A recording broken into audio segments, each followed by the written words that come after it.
Assalamualaikum warahmatullahi wabarakatuh. Perkenalkan, kami dari kelompok 6 Biokimia ingin mempresentasikan suatu materi tentang RNA dan DNA. Sebelum ke materi, izinkan kami untuk memperkenalkan terlebih dahulu. Saya sendiri Yusuf Saiful Miftah.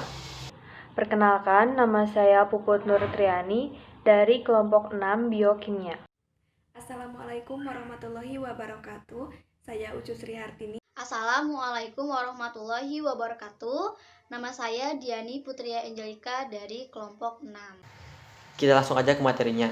Di sini saya akan menjelaskan tentang pengertian DNA maupun RNA serta letaknya. DNA adalah sejenis biomolekul yang menyimpan dan menyandi instruksi-instruksi genetika setiap organisme dan banyak jenis virus. Instruksi-instruksi genetika ini berperan penting dalam pertumbuhan, perkembangan, dan fungsi organisme dan virus. DNA merupakan asam nukleat bersamaan dengan protein dan karbohidrat. Asam nukleat adalah makromolekul esensial bagi seluruh makhluk hidup yang diketahui. Kebanyakan molekul DNA terdiri dari dua unting biopolimer yang berpilin satu sama lain membentuk heliks ganda. Dua unting DNA ini dikenal sebagai polinukleotida karena keduanya terdiri dari satuan-satuan molekul yang disebut nukleotida. Tiap-tiap nukleotida terdiri atas salah satu jenis basa nitrogen, guanina atau disingkat dengan G, adenina atau disingkat dengan A, timina disingkat dengan T, atau sitosina disingkat dengan C. Gula monosakarida yang disebut deoksiribosa dan gugus fosfat. Nukleotida ini kemudian tersambung dalam satu rantai ikatan kovalen antara gula satu nukleotida dengan fosfat nukleotida lainnya. Hasilnya adalah rantai punggung gula dan fosfat yang berselang-seling menurut kaidah biasa A dengan T dan C dengan G. Ikatan hidrogen mengikat basa-basa dari kedua unting polinukleotida membentuk DNA unting ganda.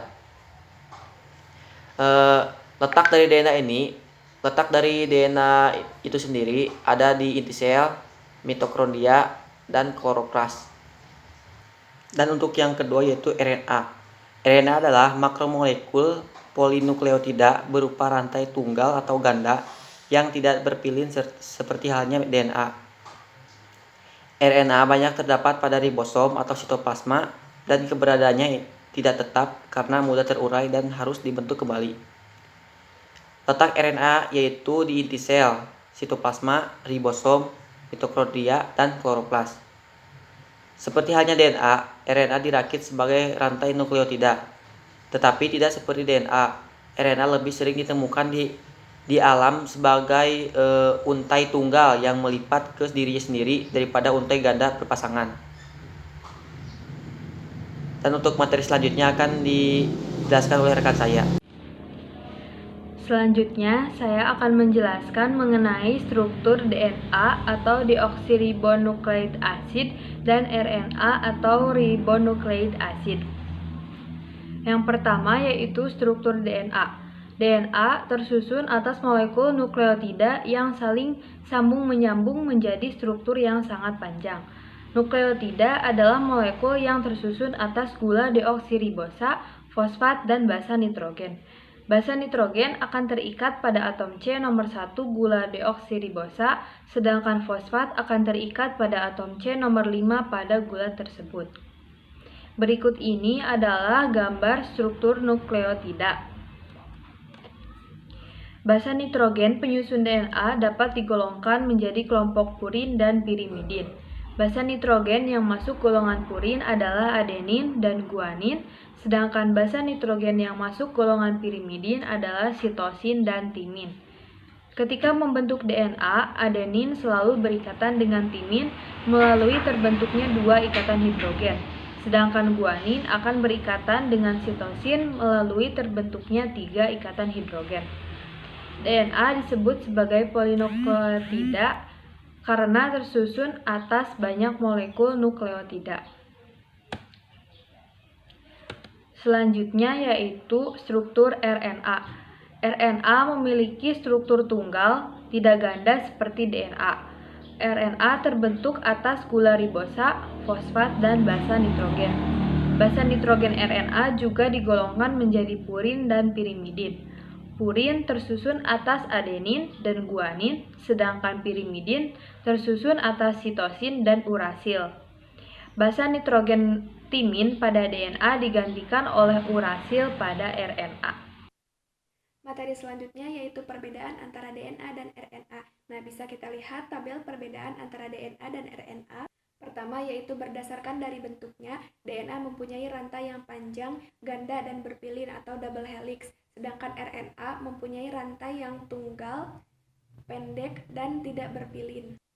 Selanjutnya yaitu berdasarkan dari fungsi, DNA mempunyai fungsi untuk mengendalikan faktor keturunan dan sebagai materi genetik atau bahan baku dari proses sintesis protein, sedangkan RNA mempunyai fungsi untuk mengendalikan proses sintesis protein. Berdasarkan letaknya, DNA berada dalam nukleus, mitokondria, dan kloroplas, sedangkan RNA berada di dalam nukleus, kloroplas, sitoplasma, dan mitokondria.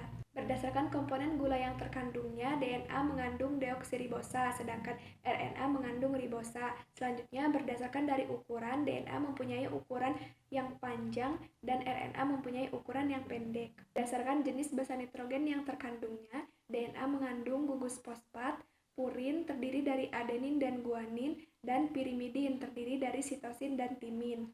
Sedangkan RNA mengandung purin terdiri dari guanin dan adenin, dan mengandung pirimidin terdiri dari urasil dan sitosin. Jadi perbedaannya terletak pada urasil dan timin.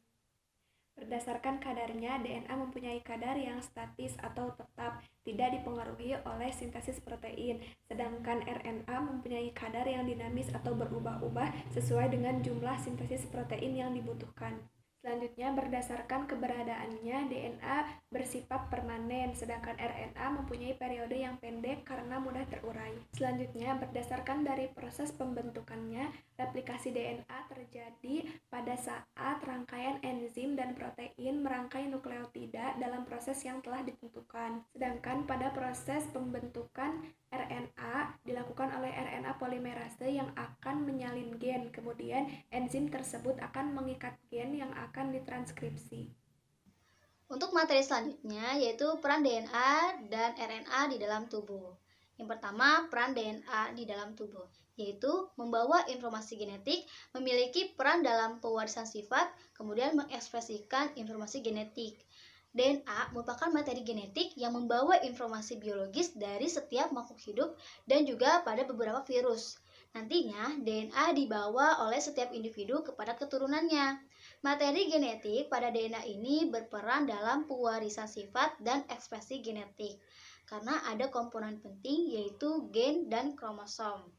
Gen sendiri yaitu kumpulan nukleotida yang membentuk satu fungsi tertentu atau faktor yang menentukan sifat atau ciri makhluk hidup. Sedangkan kromosom adalah kumpulan dari gen-gen yang dipersatukan dalam satu paket.